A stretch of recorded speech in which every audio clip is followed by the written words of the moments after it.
because the Animal House. Uh-huh.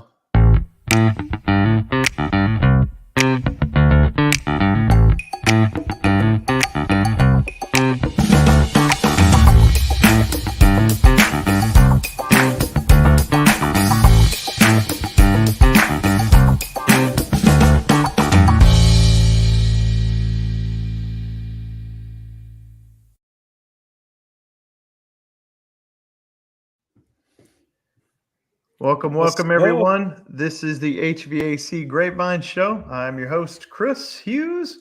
Eric Kaiser to my right, Michael Cianfrocco down below. And we're going to talk about HVAC things. So saddle up. What's up, everybody? What's going on, kids? So last week, we had a pretty interesting show. We mixed it up, right? We went after homeowner, consumer-facing content, shall we call it.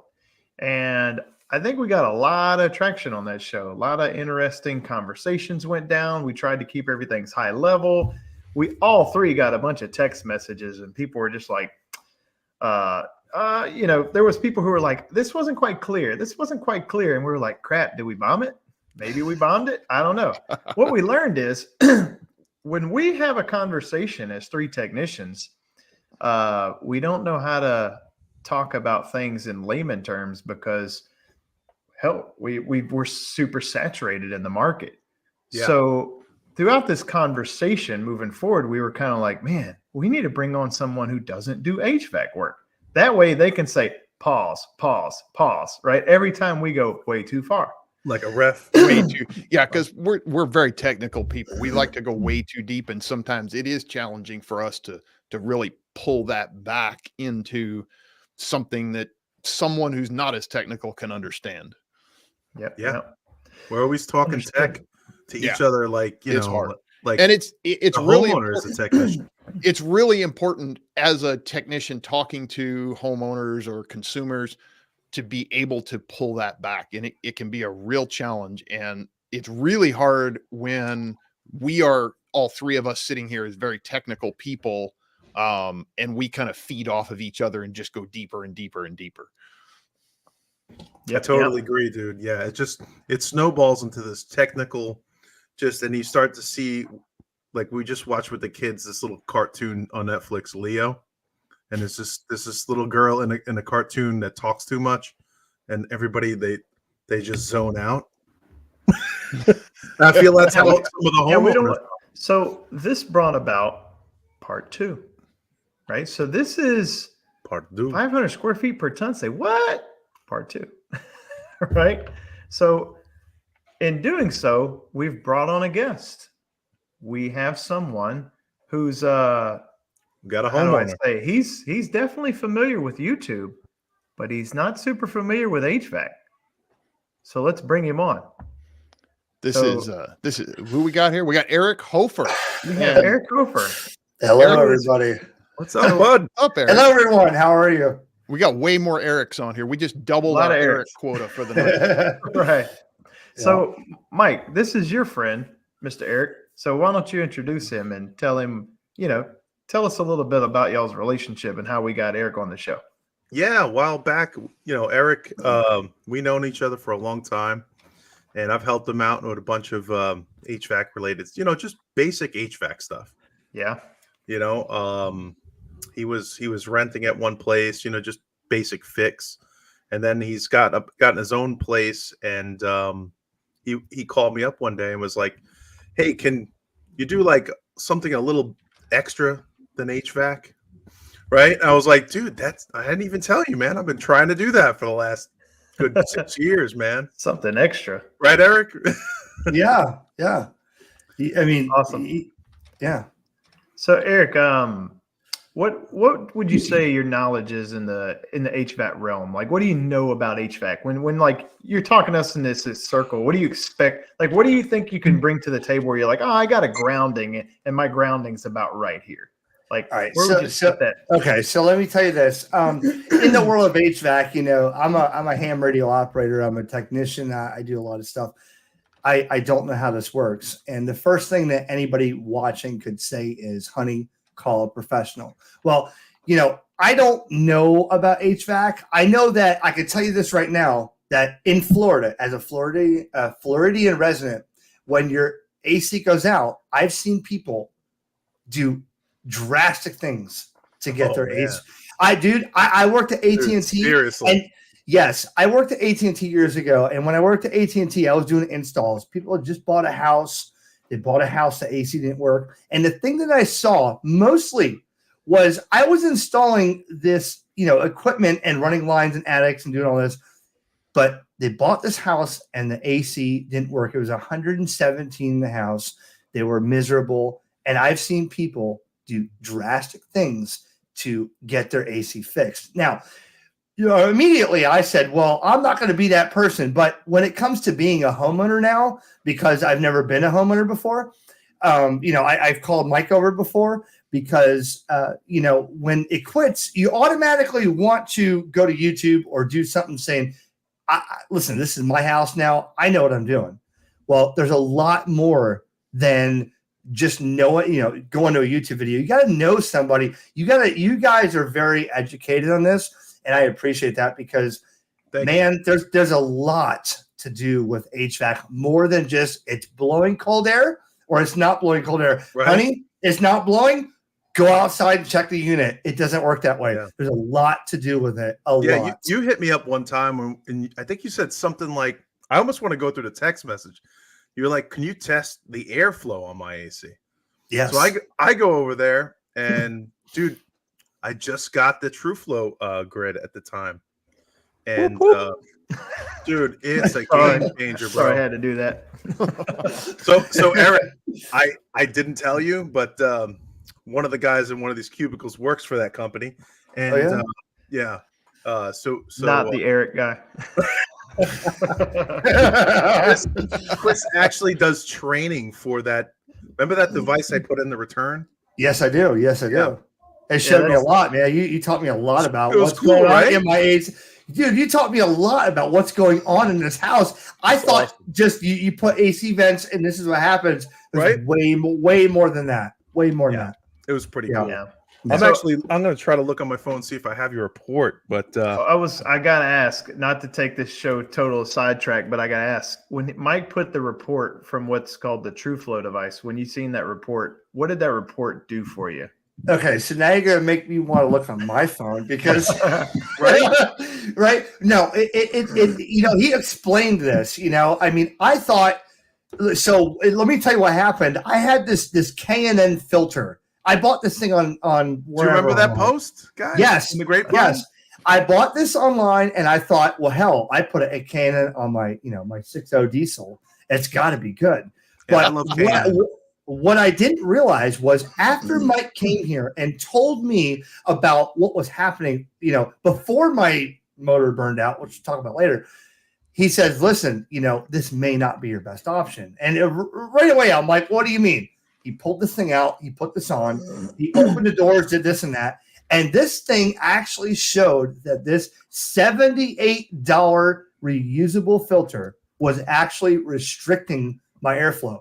And ultimately, that's what caused that motor to burn out. That's right. I forgot about that, dude. Yes, you recommended the right filter, but the thing is, by the time you recommended that, it was too late because I ran on this thing saying, I can go outside and hose it off. No, doesn't work that way. If you restrict your airflow and you do all this, Mike was showing me, dude, look at the airflow without that and with it.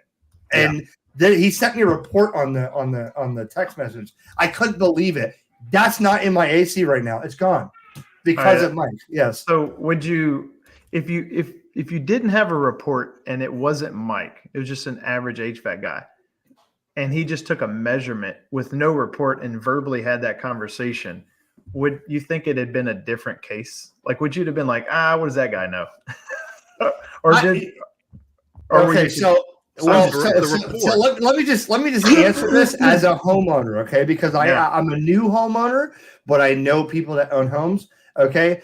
To be honest with you, I don't trust any AC company because the first thing they're going to tell me is, well, you know what?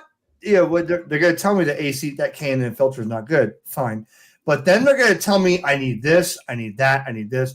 It was all knowledge, though. It was just knowledge on what was happening, not that, hey, you need to spend a lot of money. So I've never called an AC company in my life. I've never owned a home in my life until about 3 years ago. But from what I hear from a lot of people, though, a lot of different, I'm not saying any names, but a lot of AC companies, man, it's very shady. I mean, people nowadays don't have a lot of money to put into this. When you're a new homeowner like me, I'm not rich, but our area is tough, man. It's like hit or miss with HVAC guys. Yeah, exactly. Yeah, just that information that he gave me saved me a lot of headache down the road. That's all I'm saying. I don't think pretty cool. I don't think I would have got that from calling a big company. I think a big company would have probably told me, "No, man, you need a new AC system." The AC system was put in only 5 years ago. I bought it at 3 years ago, so it was 2 years old. I really think they would have probably told me, "No, you need this." Yeah. So it happens, man. It does. Cool, man. All right, that's fun stuff, man. I'm loving the energy, Eric. Awesome. All right, so we got to. I'm sorry, I'm a talker, man. I'm sorry. Oh, Thanks for having me. Perfect. So we got to get in. Did you have a chance to watch the previous show that we did last week? Did I? I'm going to tell you no, I did not. Okay, no, fair. All right, so how do we want to open up Pandora's box? It might be good. It might be good. Let's start off like this. Eric, if you had to call an AC company out or an HVAC company out and have them put a new system in your house, what would you expect them to do? And what would you expect them to bring to you? And let's just say your AC is 15 years old, right? Does that sound fair? Okay.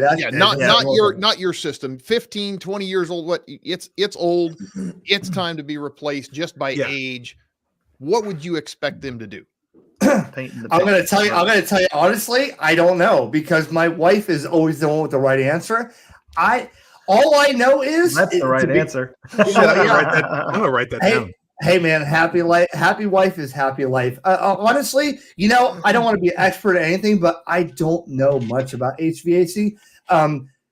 If what Eric's question was, I don't really know. I think I would, before I met my wife, I'd probably be like, man, it's blowing cold, it's good. I would have never calculated energy costs or asked anybody like, hey, is the size of this good for the size of my house?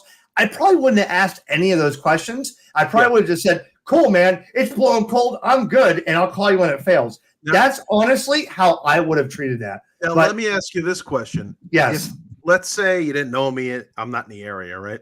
Let's say the AC has not been running great the last couple of years. Sizing wise, what would you do for that unit, when it's 15 years old? 15 years old. Stick with the same size, go with a smaller unit, go with a larger unit. I wish there's some slides I wish I would have built for this. Yeah, I think here, let me ask you this, Mike. I want you to ask the same question, Chris. Ask me the same question you did, or rephrase it so I can understand. Okay. So here's what I would ask you, Eric. I'm gonna put some thought behind this question.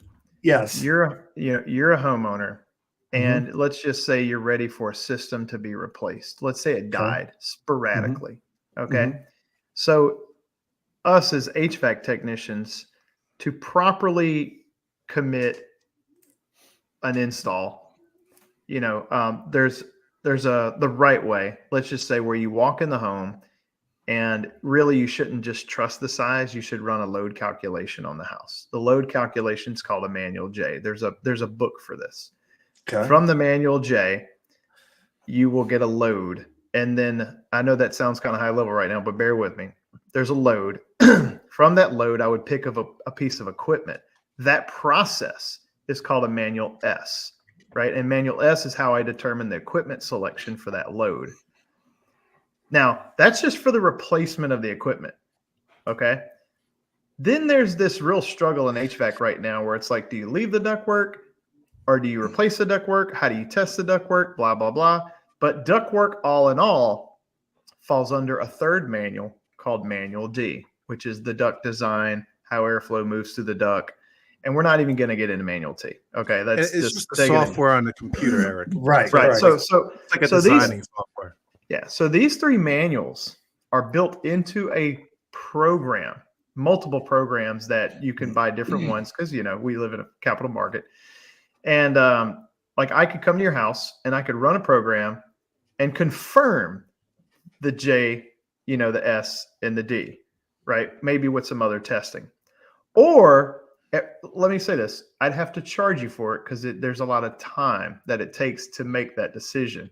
And homeowners aren't valuing that time because the next company that comes behind that guy might say, you have a 3-ton, we're just going to replace it with a 3-ton. And you know what? That could be the right size. And that work wasn't necessarily needed, but it's a guess. Does that make sense? So let me ask you this though. You said J, S, and D. How many people, me being a new homeowner, how many people have actually been advised of this information? Because this is the first time I've ever heard of it. Do they do this? Do they do this when they build new homes? They say, "Hey, listen, we need to do a J, S, and a D form," because I know you guys may didn't know what you're doing, and you guys are experts. But does the average homeowner actually get this information, or do they just say, "Yeah, just set it up and be This done"? is why we got you on. So this is. I've never heard of it either. So go ahead. So when a new construction house is built properly, and an HVAC system is installed by a company who's trying to do the right thing, then yes, the model of the home, the blueprints of the home, and all the information that goes with it, the R value of the insulation, this is going to get a little weird, but the solar heat gain coefficient and the U values of the windows, all that information gets put into the load calculation, the manual J, inside the software, and it spits out the load, which the program will then do the manual S, with you, or you have to do it manually. There's different programs do it different ways. Needless to say, yes, every new construction home should follow that protocol with other additional testing as well, which I'm trying to stay kind of high level here. But yeah, that should be done on every home, every single home. Back in the 90s, I think they left it up to the HVAC guys in the area, like Arnold's. Well, it really depends, and Chris is going to kill me for this because it depends on who's building the new home, whether it's like a track home, because on a track home they may do the builder or the designer may have one load calculation done, and one of the big things in a load calculation is what direction does the house face. Right, because that changes how much heat is gained or lost due to the sun shining in certain windows or on the certain side of the house. Yeah, and that's true because Eric, you got your model there. I think there's another model across the street, right? Well, let's go beyond this because now you've really piqued my interest as a new homeowner. Let me ask you this. I'm going to ask all 3 of you here now. Mike, you've been to my house. You've seen the size of my AC. I'm not sure if you remember it. Maybe it was I think 3-ton, 3.5-ton, whatever. It was replaced recently before I bought. Oh, how many? 2.5. Okay, fine. Because I don't know. I got antsy before the show. I had to look it up. An HVAC guy never forgets. Exactly. Okay. So listen to this though. Now I'm going to tell you in homeowner terms here. Yeah. The reason I'm bringing this up is because of what you just said. Heck yeah.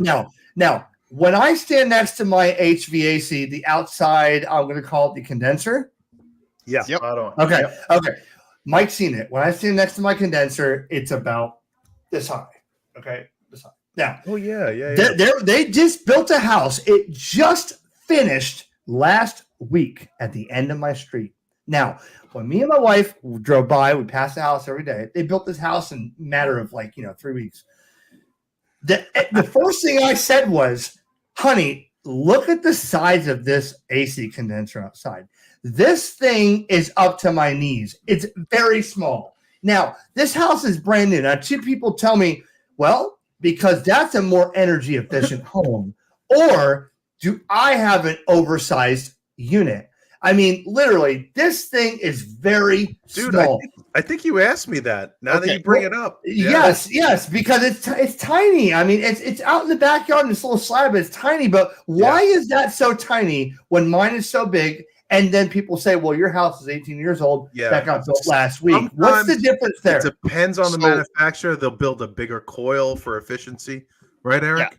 Well, that's what I was going to say. There's multiple things that play into the physical size of an air conditioner versus the heat removal or the heat transfer capacity. Yeah. So I want to clarify one thing here. When we're talking about air conditioning and cooling, we're talking about moving heat from inside your house where you don't want it to outside your house where you don't care. So think of it as removing heat. Right? Oh, yes. Yes. Like a water pump. I don't want to cut you. I don't want to cut you off, Eric. I'm having fun, but I learned this in auto class 20 years ago. My auto instructor told me.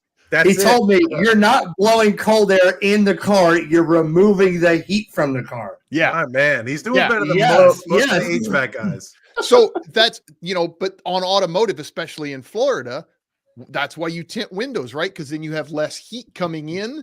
Correct. So you have less heat to remove. Right.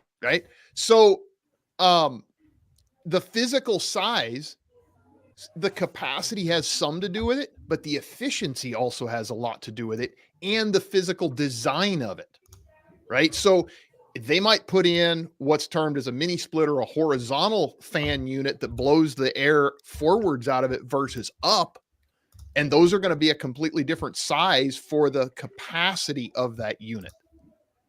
So there's a lot more than just the physical size that to look at. Yeah. Yes. And Mike also taught me that too. When he came over, he showed me how the vents I had positioned weird. I had them all pointed down, and he's like, no, dude, this has to, and he showed me the vents are not right. The way the airflow has to go with the ceiling fans. I had no idea. Like Mike had to rearrange all my stuff. I had no idea. I thought you blow it down so when you're sitting on the couch, I learned it that blows from on your.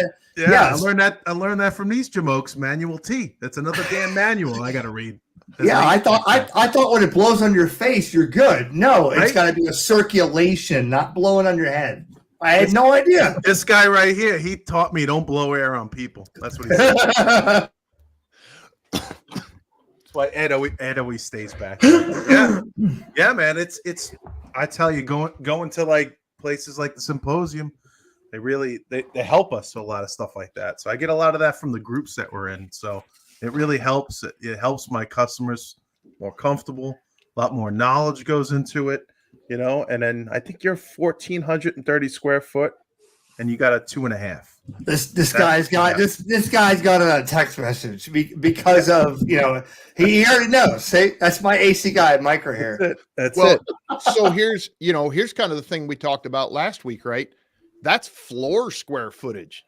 So is that all on one level or is that 2-story? One level. Okay. All on one level. So one of the big things that goes into a heat load calculation, which is the load that we're putting on the equipment, whether we're adding or removing heat, we're talking about air conditioning here. So we're talking about removing heat, is not necessarily the square footage of the house or of the floor area, but it's the square footage of the external surface area, right? Because you've got how many sides on that house?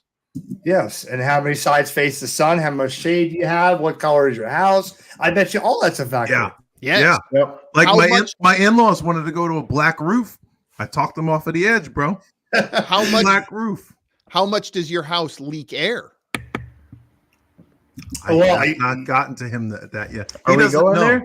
He doesn't know. There now? But no, I'm just saying that's another thing that has to be considered in this is how much air leakage is in the house, because if you have air leakage coming in, especially in Florida, that adds a lot of humidity, right?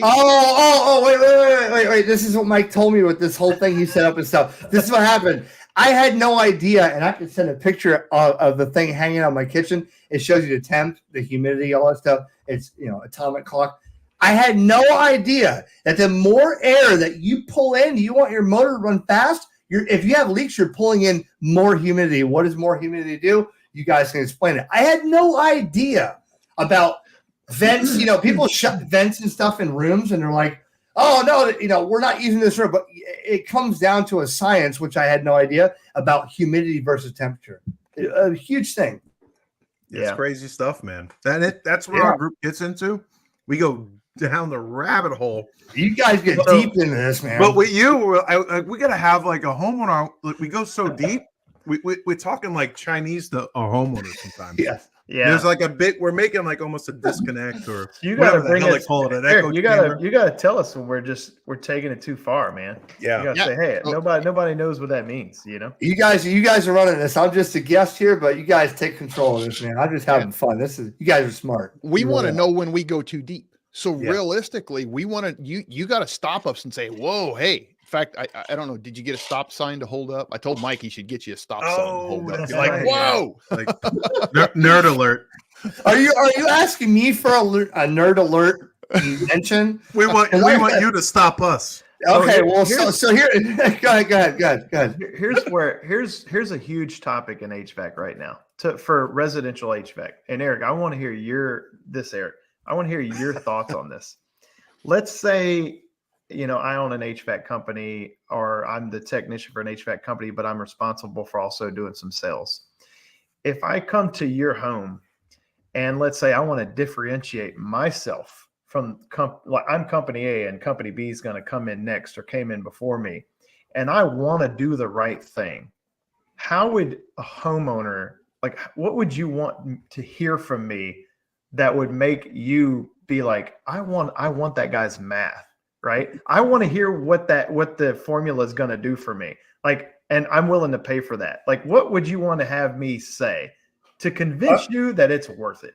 Okay, so this is going to come from me because this is me, and I'm over your subscriber base, whatever. Okay, the fact of the matter is, I'm going to tell you two scenarios. The fact of the matter is, everybody wants less money for more efficiency. The bottom line for me, though, is I want to know why. That's just me. I want to know why. An AC tech can come in with a shiny van in the front yard, okay, which I've never had in my life. They can come in with a label this and come in and try to sell me this and that and tell me blah, blah, blah. I want to know why. And I want to know, okay, my electric bill is this or my cooling is this. Why? And tell me. The fact of the matter is there's a lot of AC techs that know what they're doing. But companies, I think, big companies, make it very, as a homeowner, make it very don't worry about the homeowner. Worry about the sales and how much you can make. Yeah. That's the problem I've seen, and that's the problem that's why I call Mike, because I'm afraid if I call some big company and they're like, "Oh, you know what the problem is? You need a bigger AC." Well, I'm going to ask Mike if I need a bigger AC, but the way he set the stuff up, I know I don't need a bigger AC. It's fine. For me now, for the average person I've seen, for when I worked at AT&T years ago, I went to homeowners. I installed stuff, but we would get talking, and people just want to save money. Some of those people didn't care. They wouldn't listen to this YouTube stream or whatever. They don't want to know what happens. Just get it working and make it work cheap. But that doesn't work for me. For me as a homeowner, and I might not be the best guest that you're asking this question. What I'm telling you is I want to know why, but the average homeowner doesn't. They just know that person's got good YouTube videos or good Google reviews, and that's who I'm calling because I saw it on Facebook. That's not necessarily the best option. That's my opinion. So, okay. So let's ask this question then. And I kind of want to roll into this a little bit different angle here. And I love where Michael Hausch is going with this here, right here. What if somebody came in and said you needed a smaller AC in your house when they looked at your house? They walked in there and said, "Hey, this is, you got to go smaller." And I also want to preface that with is, why do we put air conditioning in our homes? Wait, you got to save that last one. Go first question and then. I love that first question. Hypothetical, that last one. Let's keep it on the first question, Eric. I like it. Let's I'm gonna reiterate. Send it. HVAC guy comes and he says, "Hey man, I did the math, and you need a smaller air conditioner in your house." Homeowner doesn't know anything. How are they going to respond to that? I mean, nobody. And you live in Florida, so you're a perfect candidate. Who the hell wants a smaller air conditioner? Am I right? They're thinking, "Oh hell no!" And you're asking me, right? Yeah. I mean, if you told me you wanted to take out my bigger AC and put a smaller one in it, I'd tell you no. Yeah. But if you provided data of this with technology these days, I might consider it if you provided data. But no, nobody wants to. Hey, man, this big old motor, we're going to replace that with a little tiny one. But you're still going to move that. You're still going to move that dump truck the same way, full of dirt, with half the size of the motor. Yeah. I'm not going to believe it. But if the technician provided technical data that showed, hey, this is why your electric is up, because you're burning all this. You don't need this. It's this. This wasn't calculated right. I might consider it with the proper data. Okay. I think we got to go somewhere with this show. So who's got a load calculation on their screen? They can... and he's currently at 572 square foot per ton. Let's not get right here. Let's not get to that. Let's not get into that. Well, I'm curious to hear Eric's thoughts when he looks at a load calc and goes, "Man, is this just too much?" Yeah, well, like let's do a couple more slides up there. Okay, slides. Yes. I want to hear his answer to why do we put air conditioning in our houses? Why do you think we put air conditioning in our houses?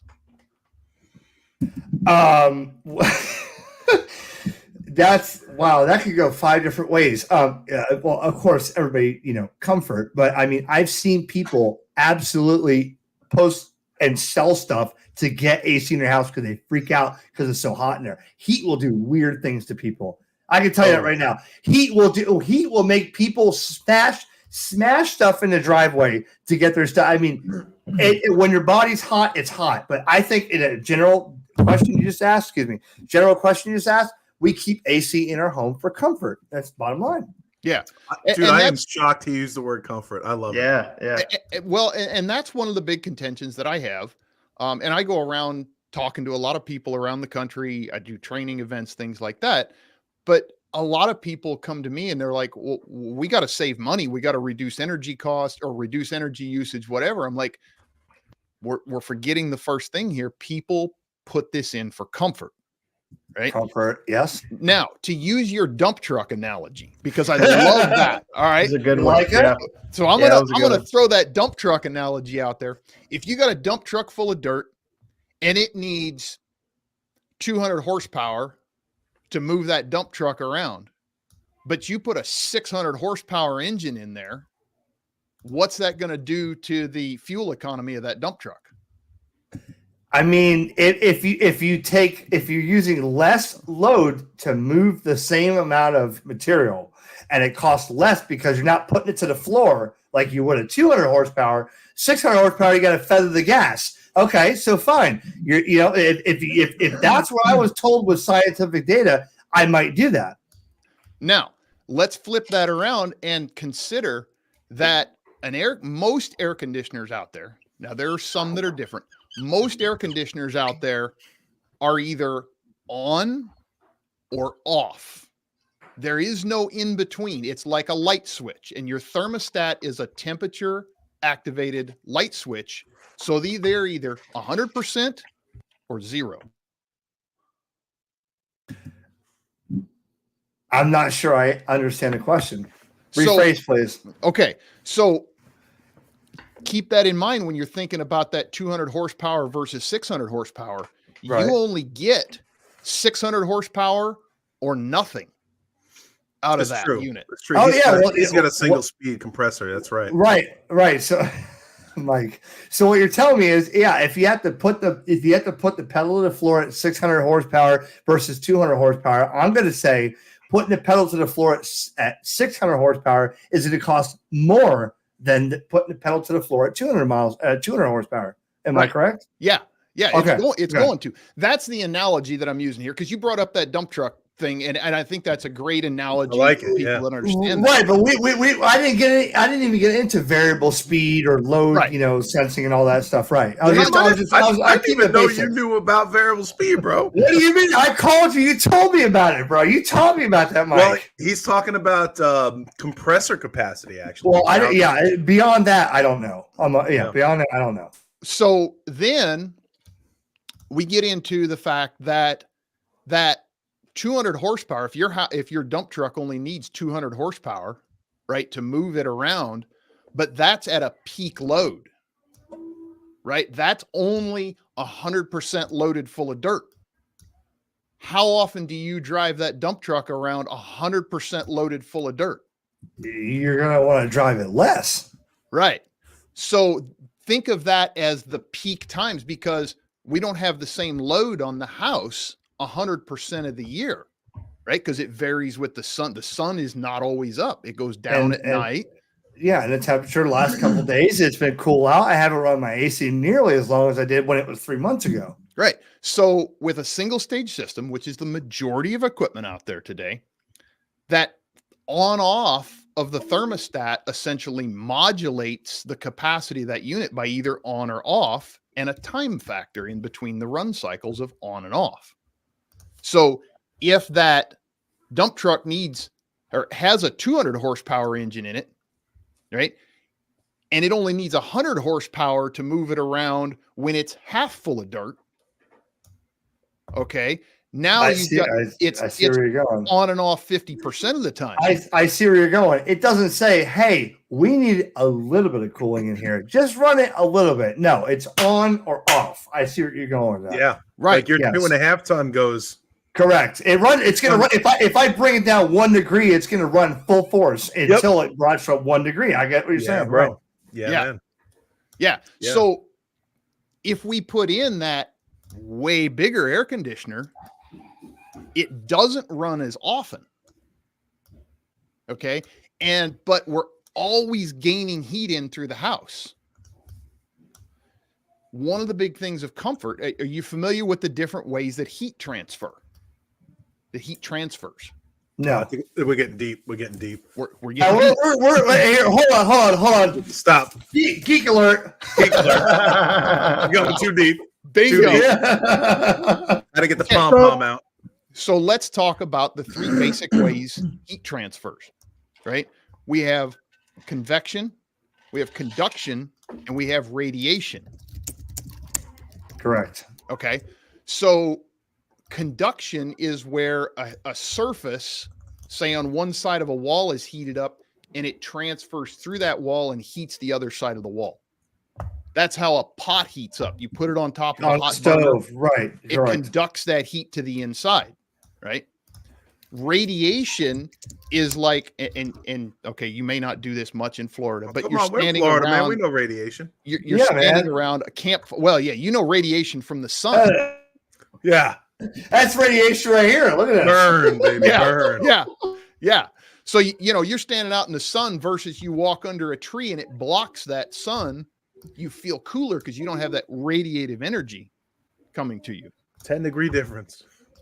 Versus convection, which is what makes hot air rise, right? So if you have a chimney, we'll say, makes the hot air rise in that column, well, that pulls air in at the bottom, pushes the air out at the top. So that can actually happen in a house. And if you have a leaky house, it turns the house into basically a chimney because it pulls air in the holes at the bottom, pushes air out at the holes in the top. Or in the summertime, it works in reverse. It pulls in hot air because you have cold air in the house, which is heavier or denser. It'll pull in hot air from the top, which is where your attic is. Right. Pulls in that hot air and pushes air out the bottom. And we haven't even talked about which way to spin your ceiling fans during this process. Because that's a big deal too, because people don't know what that switch means. They don't know. Well, you're right. But the interesting thing about a ceiling fan is it does 2 things. One, it blows air across you, but it also blows air around the surfaces in the room. So in one sense, it can make everything cooler, but if it's not really conditioning that ceiling well, it can actually add heat into the room because it's blowing air across a hot ceiling if that ceiling is really hot. Which is exactly what Mike had taught me about which way my vents were pointing and everything. I didn't realize how I had to go through the house. He showed me all that with that system. I had no idea. Again, I thought you point it towards you so that you sleep good at night, and the fan just kept shit moving. That's what I thought. You know what I mean? Yeah. Yeah. And everything pointing down, I was like, listen, because he's got a floor return. I was like, it's going to all scoop up that cold air. We got to point it towards the heat source. Man, Mike, I'm impressed. You put a lot of effort into your customer base, dude. That's hey, I take care of my customers like family, baby. Yeah, it sounds like it. You know? But see, we can geek out even more than this. We didn't even talk about what Eric was talking about thermostats are great when you say on and off, like the dump truck analogy. How about a thermostat that's not even accurate, or a thermostat that can't detect between 1 degree and 3 degrees? There's a big difference in a manual thermostat compared to a digital thermostat. That will make your AC run a lot longer than it should because of an improperly calibrated thermostat. But I didn't want to get into that here. I didn't want to geek out too much. No, it's true. But let me ask you this. Okay. Does it matter if the temperature readout is, say, accurate on a thermostat? Are you asking the whole group, or I'm asking Eric? Okay. Absolutely, because I showed Mike this. I have a Google Nest thermostat. When I want to set my house to 74, I have to put it to 66. Now, Google says that was a firmware issue and I need to buy a new one. Okay. Now, 66 does equal 74 or whatever, but my grandmother has a thermostat that constantly sets this thing off. And it doesn't matter what the temperature is in the house. It goes by whatever that thermostat wants to say. And I've told her, change it, whatever. The thermostat's doing so much, it eats batteries once a month. She's got to put batteries in once a month. And I haven't changed batteries in a thermostat, my old rental that Mike went to, in 11 years. 11 years I didn't put a set of batteries in there. And my grandmother's like, look at this 24 set of batteries from Home Depot. I'm like, no wonder your AC runs all day. She's like, and I'm not even going to Dollar General. I'm getting these from Home Depot Energizer. Well, she's eating batteries in this thermostat. The thermostat is not doing what it should, but she won't listen to me. And I get brand new units. I mean, glad you brought that up, man. I get brand new units with reputable companies, and thermostats off, man. I actually got to go to a house. I've got a unit that is humidity sensing, so it will slow the fan speed.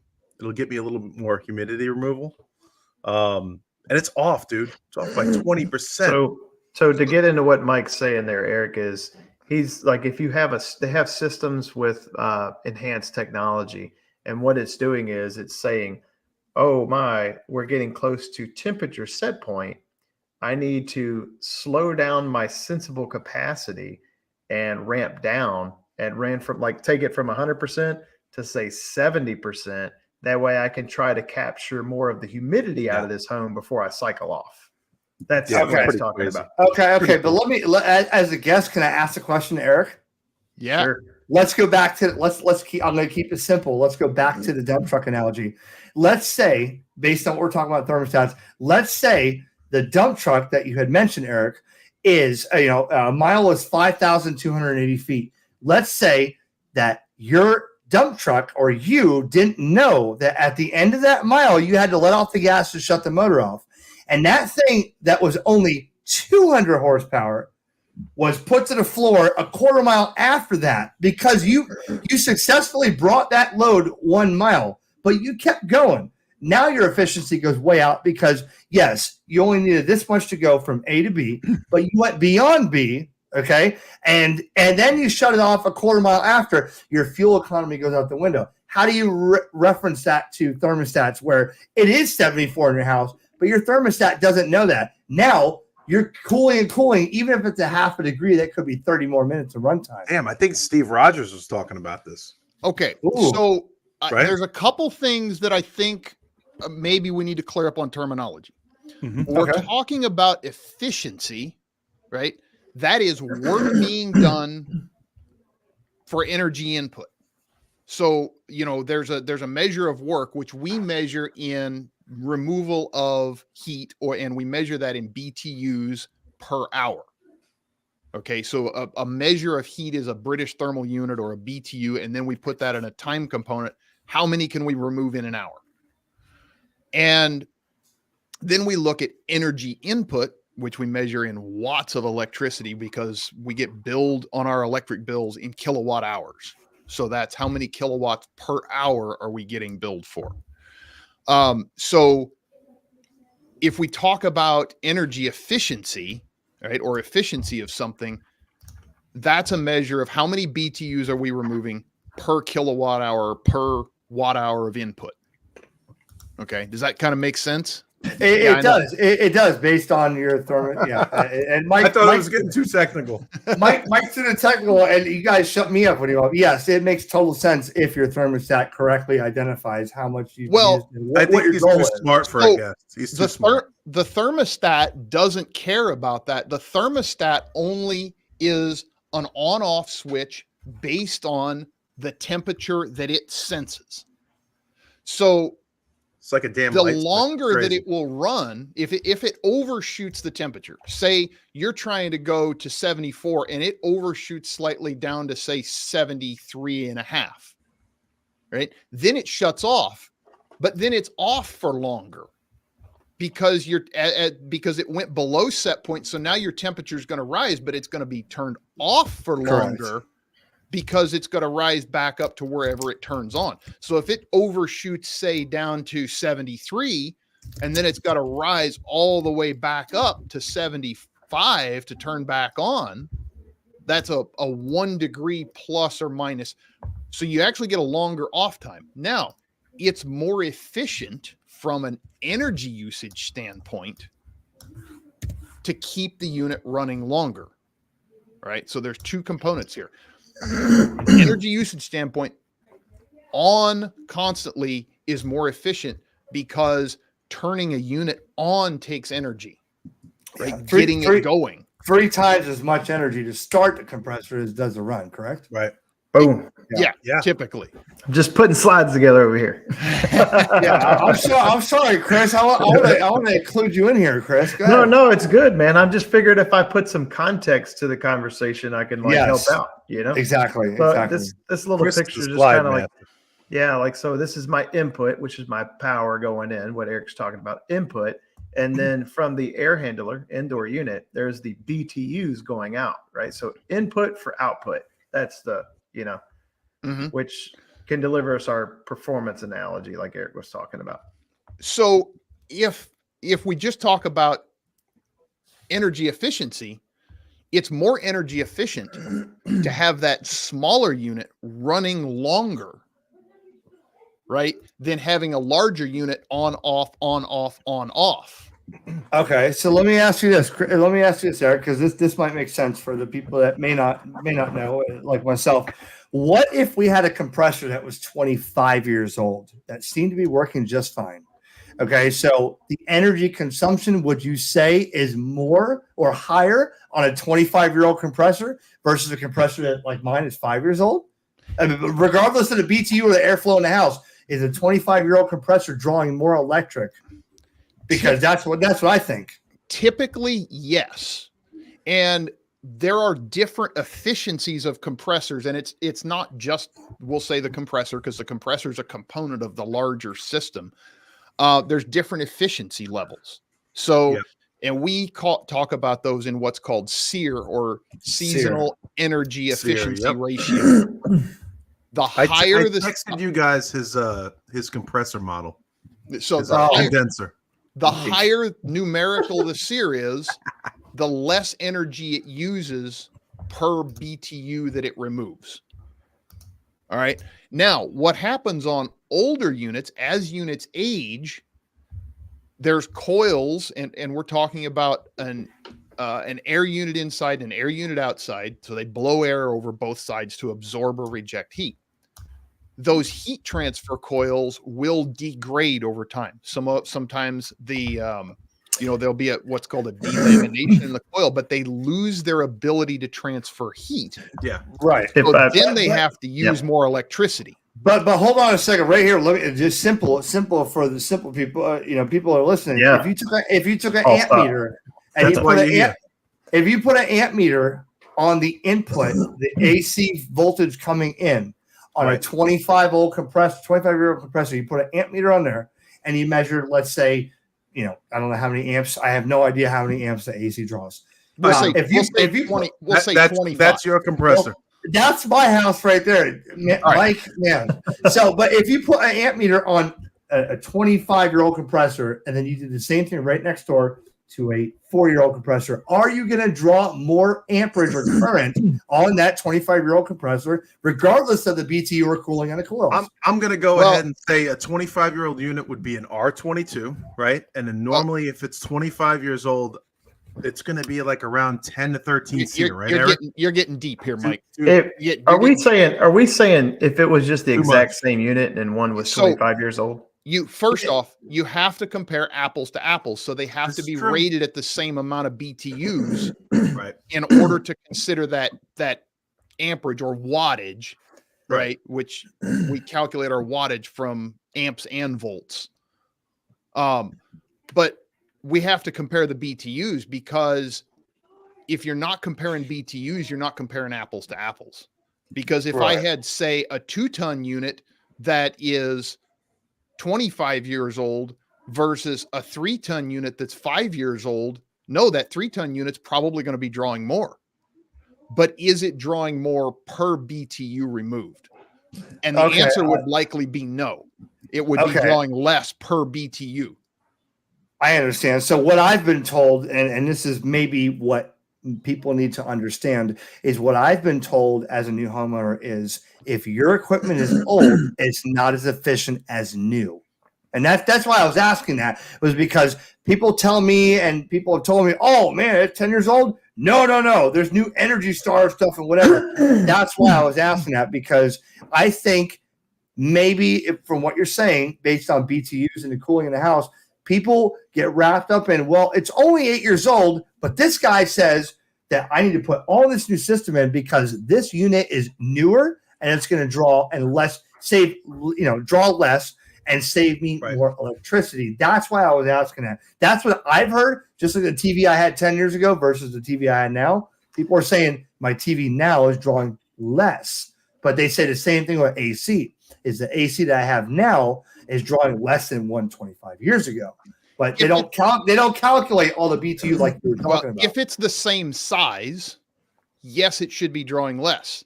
Now, the big question becomes then, is it drawing enough less? Because a part of this is also a financial decision. Is it drawing enough less to be worth spending to make that upgrade? Is the juice worth the squeeze? Sometimes, sometimes the answer is yes, but sometimes the answer is I can also reduce my bills, especially where you guys are in Florida, or if you're in a market where the ducts are outside of conditioned space, because a lot of your duct work is in your attic, right? And it's hot in the attic, right? Right, it's hot in the attic. He's got the typical Florida home attic, Yeah, and if there's leakage to outside, especially where it's changing the pressure of the house, because if we change the pressure of the house in relationship to outside, we cause air movement between outside and inside. So eventually, Eric, you and I are gonna get to this probably in like 5-8 years, and I'm gonna say, hey, do you want to replace your 2.5 ton with this? I'll give you a quote for a 2.5 ton. It's going to include nothing, no extras, or I could do a load calculation, and I could basically write down every window size you have in a home, your square footage, put it into a calculation on my computer, give you a manual J, I give you a report. I could also do a blower door on the house and see how much air leakage you have, and I get input that value into that manual J. There you go. Manual J. It's what I do, man. And then what we could do is I can tell you what that computer software says. Now, if I put garbage in, I'll get garbage out. I could do it. I could do a basic manual J. I could not put the blower door in there. So we could be off by it could be off by quite a bit. It could be off by not a lot, but you don't know until you test, right? Well, eventually we can get there. I could do a manual J, and then what Eric was saying, there's single speed systems like what you have. There's 2-speed compressors, and then there's variable speed compressors. I got a compressor with a train that has 700 speeds. If I was So- Eric right now, I would think, "What the hell did you just say?" Well, That would make your no. head spin. Well, no. The question I have is, you said what, like 5 to 8 years, Mike? Yeah, I mean, what are we now, man? How old is that unit? I gave you guys, I texted it to you guys, 5, right? 6 years. Let's say it's 8 years, right, Mike? It's a Lennox. What are you guys getting? 2019? Does that sound about right? Right. Well, now my question is, what makes you think I'm calling you, Mike? Exactly. Oh, I'm kidding. Yes. But I listen. I'm looking at the clock. I always say here. get three quotes. Well, listen. I'm looking at the clock here, though. I don't want to run you guys out of your scheduled program, but let me ask you this: based on what we just talked about, what happens if somebody had, like me, a 2.5 ton unit, and I decided, you know what, we're building this house, put a 6 ton in. You tell me Hell that yeah. I might pay the extra money and save efficiency because I have way more than I need. Is that what, Eric? Your turn? No, you're going to cost yourself more because you're putting in weight. You're putting that 600 horsepower engine into something that needs 200 horsepower. Okay, gotcha. And you're going to end up running yourself way higher bills. The other piece is, if you put in a larger capacity unit, you also need larger ductwork Gotcha. to move all the air, because the equipment needs a certain amount of airflow per ton. Now, let's back up here, and we talk of tons, we've talked BTUs, but tons have a direct relationship to BTUs. So, and tonnage is what we call nominal, right? It's not the exact capacity. It's kind of plus or minus a little bit in the Eric, actual what's capacity. your thoughts on that whole tons thing? I told you got a 2.5. Well, Do you think okay, you should throw that out the window, man. Well, no. So I have no idea what that means, honestly. And Yeah. you explained it to me. You still haven't convinced me, because that's me. I'm not an AC guy. I'm a homeowner. I have no idea. I've been doing this for 20 years. I think it's ridiculous. Ton. Well, yeah. So I have to look that up online to see what the ton is. But to go on the back one of Eric's here, Eric's explanation. If, let's say this, I could upgrade my well pump to a 9 horsepower, which I have a horse and a half. there you If go. I got a pipe this big, it doesn't matter. That 9 horsepower ain't doing nothing. So what I understood from Eric is, Dude, that's you could it right there. you could put that 6 ton unit in all this. If you're using the same little tiny ducts, they're not this big, and an AC they're bigger, but you got to compensate for what that AC is putting out versus what enters your home, is what I'm understanding You from what you nailed just it, said. bro. But I'm just putting it that way. If I got a customer, if I get a customer that is a plumber, I could drill that home. Now for you, I could talk to you. I go, hey man, you don't have enough bandwidth up in that attic to throw 6 tons. Like I could talk data with you. I could talk. Yeah, Exactly. exactly. As an HVAC guy, dude, you got to almost be like Dr. Phil. Yeah. Talking this language, bro, it's tough.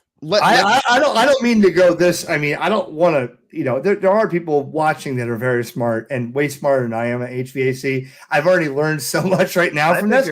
You're holding on pretty good, Eric, to be honest. Yeah, but I'm not a professional. I may sound like I'm trying to make these analogies. I'm going very basic. So you guys are the experts. I'm not. All right. So go ahead, Eric. I just want to talk a little bit more about this because, right, you kind of mentioned that 600 horsepower versus 200 horsepower, right? One of the things we have to remember, and this is especially important in humid climates where we have concerns about humidity. In dry climates where there's very little humidity, we don't talk about this because it's not a concern. When an air conditioner is running a certain percentage of its capacity, okay, and I missed something here. I missed the BTUs per ton. So a ton of air conditioning is 12,000 BTUs per hour. Oh, I did not know that. Thank you. Okay. So that relates way back to the days of where we brought ice into people's houses. And it's a certain calculation of how many BTUs it takes to make a ton of ice. Isn't that ridiculous, dude? Or melt a ton of ice. Yeah. Or melt a ton of ice. Well, I mean, back in the day, people didn't calculate how big their ice blocks were in their little fridge things. They just stuffed it in there until the meat got cold. Hey, Paisan, that ice box is a little too small. But there's actually calculations that we can do to that. So that's where a ton, because it used to be a ton of ice. Well, when they first were doing space conditioning, right? How many tons of ice do you need to bring in to cool this space? Right. And that's where it all stemmed from. So we still use that today, but it's a nominal capacity. Now, when we're talking 500 square foot per ton. Yeah. Well, that's iffy, because we know people out here that are doing 2,000 square foot of a house per ton. And we kind of talked last week a little bit about to bring it back to the title. So what you're saying, wait, hold on, Chris. To bring this back here, Mike's got my entire household on his phone, and he's telling me 2.5 tons, and I'm what, 1,480 square foot? So evidently my AC is not big enough?